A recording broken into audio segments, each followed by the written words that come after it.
Mas Jul. Selamat siang Bapak Ibu semua. Saya akan bicara untuk melanjutkan apa yang sudah didiskusikan oleh Kak Rita tadi, karena menurut saya memang persoalan-persoalan ini kita harus lihat dari berbagai perspektif ya.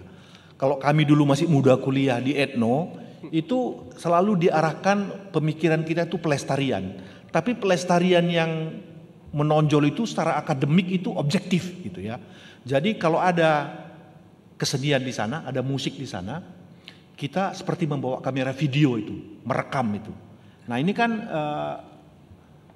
seolah-olah kita akan melestarikan musik itu ketika sudah ada dokumentasinya dengan baik. Suatu saat kami ikut pelatihan videografi, itu pelatihnya dari Australia selama 3 minggu itu, zaman analog. Kita berpikir bahwa dengan mendokumentasikan detail dari satu musik itu sudah akan mengcover atau mencakup semua pengetahuan dari musik itu. Ternyata Patsy S namanya, dia bilang itu sebagian aja belum katanya. Kalau 2 kamera bagaimana? Juga belum. Kalau 5 kamera bagaimana?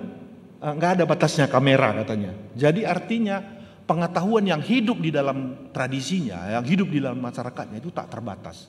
Ya, sehingga dokumentasi yang kita lakukan sebenarnya hanya merupakan satu pengetahuan dari perspektif teoretikal yang ada kita miliki. Hanya itu yang kita belum pikir, yang kita belum gunakan perspektifnya, itu masih berada di masyarakat itu di maestro itu. Kalau di Afrika katanya 1 maestro meninggal, 1 perpustakaan terbakar. Ya, jadi artinya buku-buku yang belum kita lihat itu sudah ikut terbakar, terbawa oleh maestronya itu, karena pengetahuannya belum mampu kita gali karena seluas pengalamannya gitu. Setiap maestro punya latar belakang, punya pengalaman, setiap musisi punya itu. Jadi saya ingin memberikan perspektif baru dari teoretikal yang sudah kita warisi ini, ya tradisi ini kan datangnya dari secara formal dari Jaap Koens ya, yang ketika dia menawarkan nama etno/musikologi ya, untuk mengganti komparatif musikologi gitu ya. Dan saya kira apa yang diwariskan ini sampai hari ini ya memang harus kita tetap pakai, tetap gunakan gitu. Saya tidak ingin mengatakan bahwa pendekatan objektif ini kita singkirkan, bukan itu yang mau saya sampaikan. Yang mau saya sampaikan adalah bagaimana kita menambahkan, menjadikan dia menjadi bagian di dalam, seperti yang diceritakan oleh Kak Rita tadi. Kebetulan saya memang aktivis di mana-mana hadir gitu ya. Tadi ada apresiasi seni ke sekolah. Ini semua pemikirannya sederhana. Bagaimana musik tradisi kita itu punya ruang yang luas di dalam masyarakatnya. Ada diapresiasi secara luas. Ya misalnya saya dengan Mas Gomloh bikin majalah Gong. Saya dengan Mas Sabto bikin program siaran radio.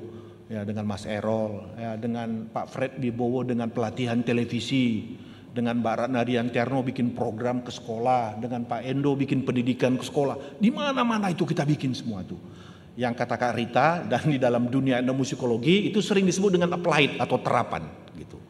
Nah, di dalam perspektif ini mungkin salah satu buku yang cukup luas juga membahas dari apa yang sudah kita diskusikan adalah bukunya Timothy Rice ya, yang di situ juga ditulis artikel Philip Jampolsky mengenai proses dia melakukan seri musik Indonesia tadi. Jadi itu menurut saya sesuatu yang kita gunakan, kita pakai hasil dari ilmu-ilmu murni etnomusikologi gitu.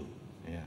Dan kita kerjakan berdasarkan penelitian lapangan gitu ya, keterlibatan kita dengan seniman dan masyarakatnya. Jadi etnomusikologi itu salah satu intinya yang dianggap merupakan satu pelatihan terakhir itu ya, penelitian lapangan misalnya. Saya pernah melakukan penelitian lapangan karena masih muda nggak ada takutnya. Ada teman udah baru meninggal almarhum, penelitian mendampingi orang Belanda namanya Hayes, pergi ke Mentawai. Setelah 6 bulan orang Belanda ini meninggal, dikuburkan di Mentawai sebagai etnomusikolog dari Jaap Koens Institute. Lalu beberapa tahun kemudian orang tuanya menawarkan, ada nggak orang yang mau melanjutkan penelitian ini? Dia danain gitu. Kebetulan asistennya itu namanya Hanefi, dia ngajak. Akhirnya dia juga agak khawatir, takut ini. bisa nggak kita lanjutkan ini untuk skripsi gitu. Saya baru semester 5 itu. Saya bilang, Mentawai kan dekat, ayo pergi gitu. Pergi aja ke sana penelitian lapangan gitu. Ternyata setelah kami 3 bulan di sana, teman kami Asep Nata itu mengalami gejala yang sama dengan Hayes ini. Yang sampai hari ini kalau ketemu kami dengan Hanefi, dia bilang saya berutang nyawa kepada Anda berdua. Karena harus pulang, tinggalkan itu karena kita nggak cukup ini. Pengetahuan kedokteran, obat-obatan, serangan yang sangat luar biasa. Itu tahun 89 di Mentawai. Nah itu karena masih muda. Tapi setelah itu kami dinobatkan menjadi peneliti yang menjadi dunia yang tidak pernah saya tinggalkan lagi sampai hari ini gitu ya. Pergi misalnya saya tesis saya di Timor, di salah satu gunung tertinggi. Jadi penelitian lapangan itu memang sesuatu yang inherent di dalam pelatihan di etnomusikologi secara akademik gitu. Dan ini saya kira kekayaan yang penting sekali kita terus lakukan dan bahkan mungkin didorong karena ada kritik dari teman-teman di internal kita juga bahwa penelitian etnomusikologi kita pada umumnya adalah dari kampung untuk kita, untuk kampung sendiri gitu ya. Kalau saya dari Karo, belajar musik Karo, meneliti musik Karo dan mempublikasikan musik Karo. Yang lain saya nggak kurang tahu lah, hanya tahu itu aja gitu kira-kira. Jadi itu yang sebenarnya berbeda dengan teman-teman kita yang dari barat ya, yang dia kan datang dari Amerika, dari Eropa, dari Australia, itu mempelajari sesuatu yang di luar budaya mereka gitu. Jadi kita didorong juga untuk exchange. Ini pernah suatu masa itu. Nah ini topik-topik penelitian. Lalu hasil penelitian yang disampaikan dalam bukunya Timothy Rice itu ada keberagaman. Tadi Kak Rita ambil contoh banyak juga itu yang mengenai bentuk-bentuk yang kita aplikasikan di dalam mendorong supaya musik tradisi itu misalnya revitalisasi lah, pelatihan, pewarisan gitu ya. Semua bentuk-bentuk itu jauh dari dunia yang ada di dalam kelas kita. Nah ini misalnya yang kita lihat tadi applied ya, yang dilakukan betul-betul fondasinya adalah hasil kajian etnomusikologi. Tadi saya bilang misalnya rekaman. Ini rekaman kan kalau kami dulu zaman kuliah namanya metodologi dan teknik penelitian lapangan.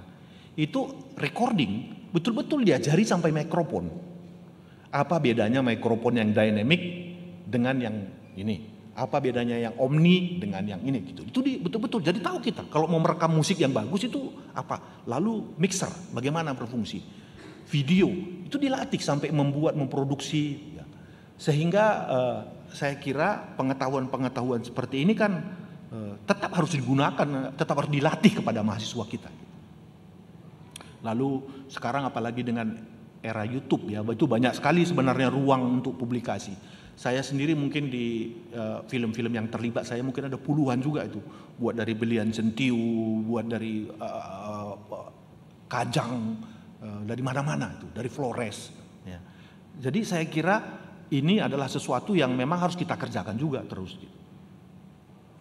Lalu misalnya tadi Kak Rita cerita tentang pendidikan seni Nusantara. Kebetulan lembaga ini saya ketua yayasannya dulu yang mendirikan ingin melatih 44 kabupaten kota, 14 provinsi di seluruh Indonesia. Itu kita latih guru-guru yang sebagian besar misalnya di Papua, di Sorong.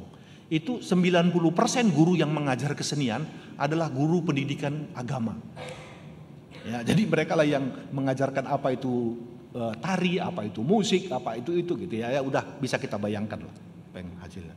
Lalu kita juga bikin sampai sekarang ini masih bekerja ya, bikin jurnal. Sekarang wajib dosen satu semester satu bikin jurnal ya, terbit gitu ya. Kalau bagus Scopus gitu ya. Jadi ini kita kerjakan juga terus. Lalu bikin festival. Dengan Pak Edi ini terakhir kami mungkin 14 tahun bikin festival musik tradisi ya. Saya kebetulan selalu pengamat di situ dengan teman-teman. Yang saya kira tadi Pak Edi cerita itu diberhentikan ketika ada rejim baru gitu. Mudah-mudahan nanti dalam masa ini hidup lagi. Karena itu saya kira juga akan usaha untuk membangun keindonesiaan. Ya bagaimana orang-orang yang terlibat itu dari seluruh provinsi di Indonesia merasa hidup bersama, saling mengenalkan musiknya gitu ya, saling menghargai itu juga penting juga. Lalu terakhir ini di bawah Pak Edi juga itu yang menangani. Kita berjuang untuk membuat LMK musik tradisi. kebetulan sekarang saya jadi pengawas juga di situ, ya bagaimana sesuatu yang nggak mungkin itu, ya akhirnya bisa berdiri juga lembaga ini. Dan ini memang nggak cukup waktunya untuk saya jelaskan di sini, tapi yang ingin saya sampaikan adalah usaha ini juga sama. Terpikir kita, kenapa kok orang-orang musik pop bisa mendapat royalti, musik tradisi kok enggak gitu? Ya, apa musik tradisi ini nggak layak menerima royalti? Nah, kita berjuang akhirnya 2 tahun 7 bulan baru berdiri. Itu pun kalau nggak didukung dana pemerintah jangan harap lah. Saya bikin yayasannya uang sendiri. Kami ngumpul uang sendiri, MB Senur, Gilang Ramadan, Mas itu bikin Kokarindo namanya. Bikin yayasan, bayar uang sendiri gitu. Nggak ada dananya. Karena apa? Kerinduan kita untuk mengaplikasikan pengetahuan. Menurut saya layaklah musisi tradisi itu dapat royalti gitu. Nah, akhirnya sekarang sudah jalan dan syukur alhamdulillah ya, tahun ini sudah ada musisi yang menerima royalti, beberapa dari Tulung Agung, beberapa dari Riau dan dari Kalimantan, dan mungkin tahun depan akan terus membesar. Kalau ini membesar terus, mudah-mudahan ini bisa kita wariskan, karena royalti itu bisa diwariskan. Jadi kalau kita punya karya sudah kita daftarkan di LMK, kalau kita meninggal, hak ciptanya 75 tahun setelah penciptanya meninggal masih bisa royaltinya diberikan. Jadi ini kan satu sistem yang saya kira akan membangun kepercayaan kita bahwa di dalam musik tradisi itu ada ruang-ruang baru gitu, ya. Jadi sekarang ada 3 LMK di musik tradisi. Yang pertama itu adalah pencipta, yang kedua itu adalah produser. Jadi kalau saya sebagai produser membuat album lalu atau single, ya itu juga ada hak royaltinya. Nah, namanya performing royalty. Lalu juga pemainnya. Jadi kalau ada single yang kami 5 bermain di sini, komposernya pencipta, yang royalti yang ini juga. Jadi kalau nanti di stasiun kereta api Solo Balapan diputar lagu ini, CD-nya, itu dia harus bayar royalti ke LMK. LMK akan mendistribusikan ke musisi ini, gitu. Jadi semakin banyak nanti populer karya-karya tradisi yang disiarkan di ruang publik, maka semakin banyak pula royalti yang akan diterima oleh musisi, pencipta, dan produsernya. Ini 3 yang sudah ada. Ini fenomena, belum ada di dunia kayak gini, baru kita yang buat ini. Korea baru 1 lembaganya. Kita untuk musik tradisi diberi ruang 3. Ya. Lalu tantangan dan peluang. Ini kan dulu musik tradisi kita agak, ya industri itu urusan musik pop lah, kira-kira begitu ya. Tradisi ini urusan yang adiluhung, yang nilai-nilai tradisi gitu ya. Tapi kita nggak bisa hanya berpikir dari perspektif itu, karena ruang globalnya tumbuh ya, teknologi tumbuh, lebih mudah rekaman. Kami dengan Philip dulu kalau pergi rekaman ke Nias, Kak Rita mungkin belum pulang itu. Kami rekaman ke Nias sewa pesawat. Karena apa? Alatnya 8 tas. Untuk rekaman seri musik Indonesia itu, ya, itu sewa pesawat itu untuk bawa ke Nias kami rekaman. Nah itu artinya sekarang nggak perlu lagi. Tapi kita justru tidak melakukan, ada pekerjaan yang lebih besar dari yang dikerjakan oleh Philip, nggak ada. Pak Hastanto bikin, mohon maaf, ya, pendek-pendek dan cuma 4 volume. Dua volume yang diedarkan 2 volume. Sebenarnya yang dibuat 4 volume. Ya, ini Pak Edi juga yang ikut terlibat di situ. Loh, kenapa kita nggak bisa bikin 1000 volume? Ya, kalau saya sih mikirnya harus 1000 volume kita bikin. Bila perlu setahun 500 volume. Nah, ini mungkin, sangat mungkin dilakukan gitu. Nah itu nanti yang ingin saya berikan pandangan-pandangan seperti itu. Lalu selera musik. Ya anak-anak kita sekarang ya kita bilang oh K-pop, J-pop, ya, Korea dan itu. Nah, kenapa kita nggak bisa? Kenapa kok hanya mereka yang bisa gitu ya? Bahkan Gangnam Style yang begini-begini, yang naik kuda itu ya. Secara skill kesenian teknis kita tahu lah, ya sederhana sekali itu. Dibanding dengan memainkan satu gending gamelan itu, ya, kompleksitas teknisnya itu nggak ada apa-apanya itu gitu ya. Lalu industri musik lokal, ini kan goncang ini. Kalau dulu misalnya saya membuat survei rekaman industri lokal di 23 provinsi di Indonesia itu sekarang goncang ini. Karena apa? Kaset nggak diproduksi, CD nggak ada pemutarnya. Jadi mereka main kemana? Saya pergi ke Banyuwangi, malah pemain gandrungnya komen dia. Kok katanya saya yang direkam sama YouTuber itu, kok dia yang terima uang katanya. Iya kan? Karena dia yang dapat AdSense, yang YouTubernya. Seniman yang narinya, yang bikin upacara sebelangnya itu nggak dapat apa-apa. Itu problem ini. Gitu. Kalau kita biarkan aja ya tetap aja. Yang datang bawa kamera, bawa handphone rekam, upload YouTube, rekam upload, nggak ada izin, nggak ada tahu apa-apa, ya kan? Dan dia merasa orang yang menyelamatkan kesenian gandrung Banyuwangi gitu ya, karena dia sudah merekam, mempublikasikan gitu.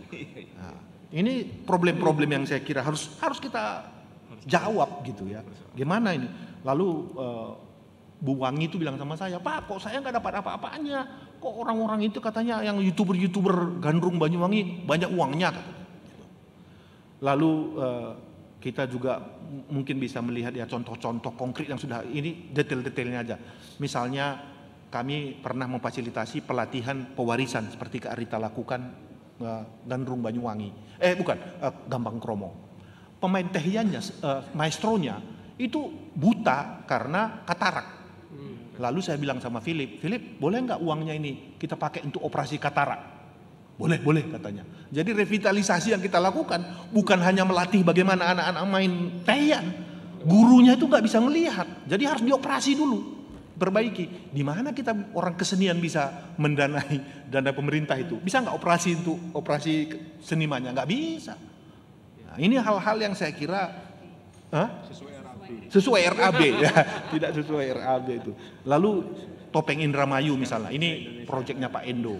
Ketika revitalisasi itu kan ditanya, sudah dikembangkan Bu Rasinah ini, lalu ditanya, Bapak mau mengadakan acara kitanan, kenapa kok nggak ngundang topeng? Kenapa kok ngundang dangdutan? Gitu. Dia bilang, Pak, kalau organ tunggal bayar 2 juta, kalau Rasinah, Mimi Rasinah bayar 4 juta. Kami nggak punya 6 juta, kami nggak punya uang. Akhirnya, oke, kalau kita bantu 4 juta, Bapak mau nggak ngundang Mimi Rasinah? Mau. Jadi uangnya dikasih ke penanggap supaya penanggapnya mengundang yang tradisi. Karena sebenarnya mereka mau mengundang lebih berharga, tetapi nggak punya uang.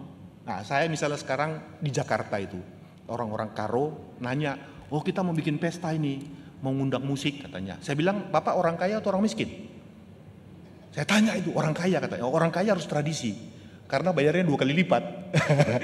Jadi kalau orang yang biasa-biasa ekonominya yang organ tunggal aja. Tapi kalau Bapak punya orang kaya harus yang tradisi, yang main 5 orang, 6 orang, 7 orang sama penyanyinya. Ya kan? Kan honornya 7 kali lebih mahal. Artinya apa?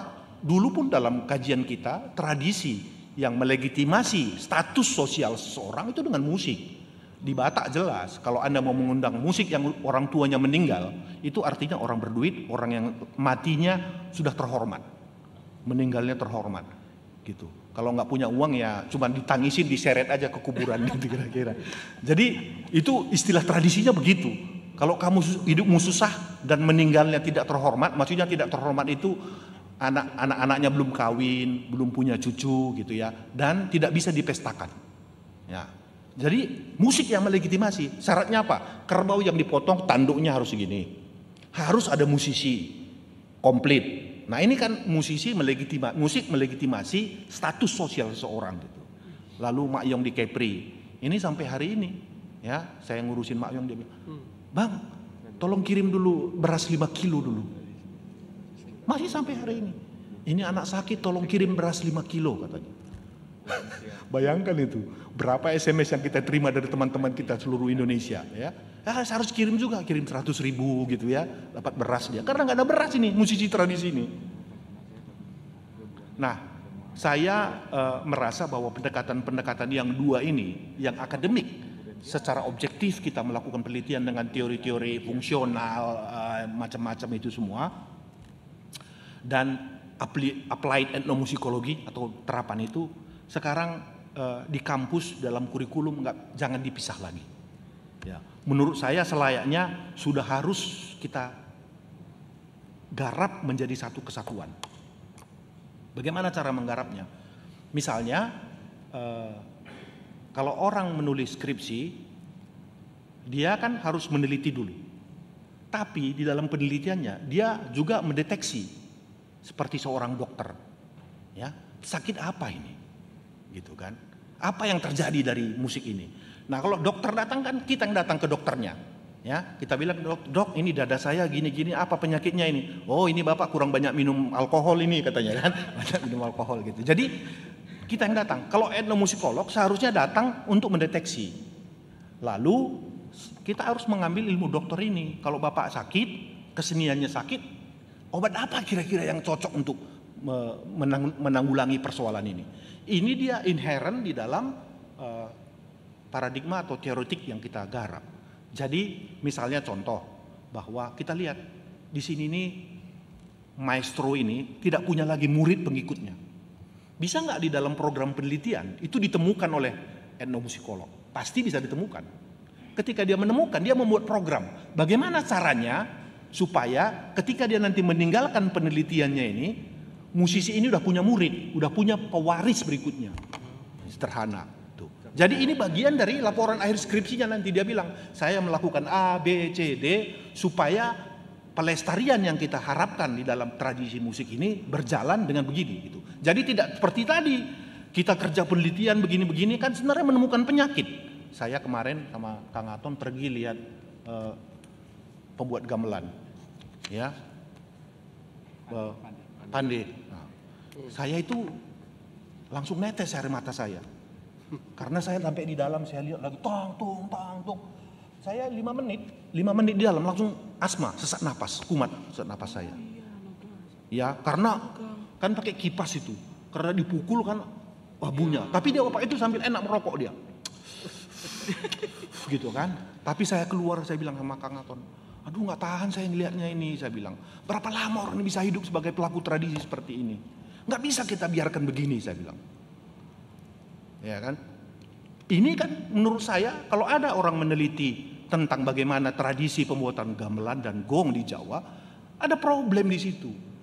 Ya, menurut saya harus ada solusi. Kalau S3 dia harus bicara bagaimana caranya untuk memperbaiki besalen yang jauh lebih manusiawi, yang jauh lebih membuat mereka lebih sehat dan juga lebih sejahtera.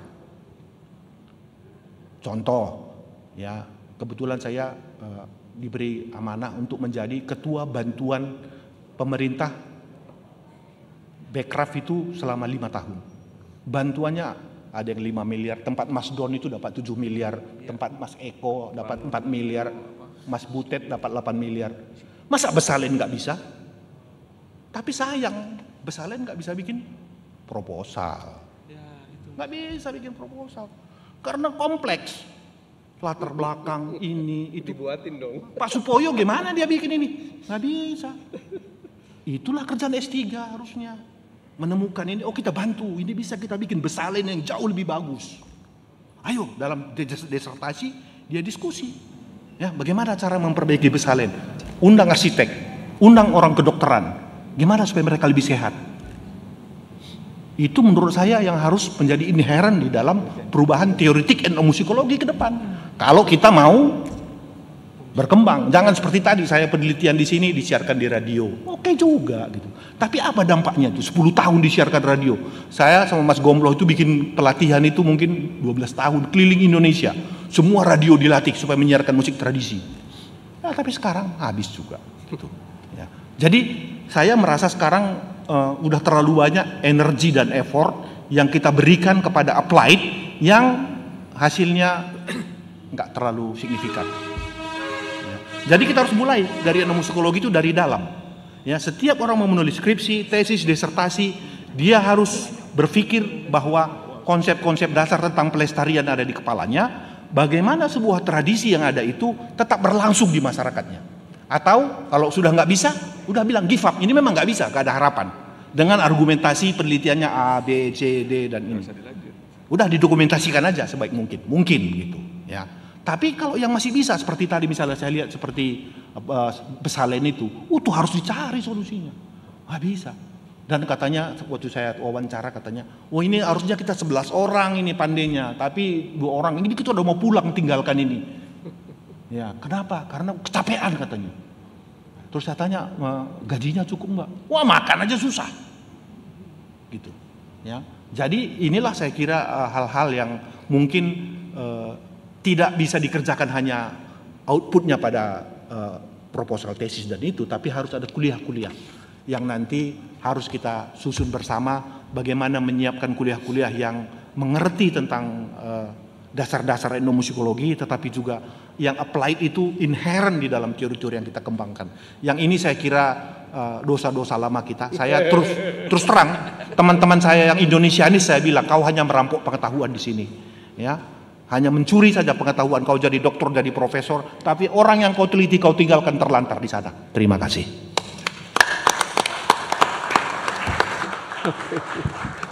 Baik.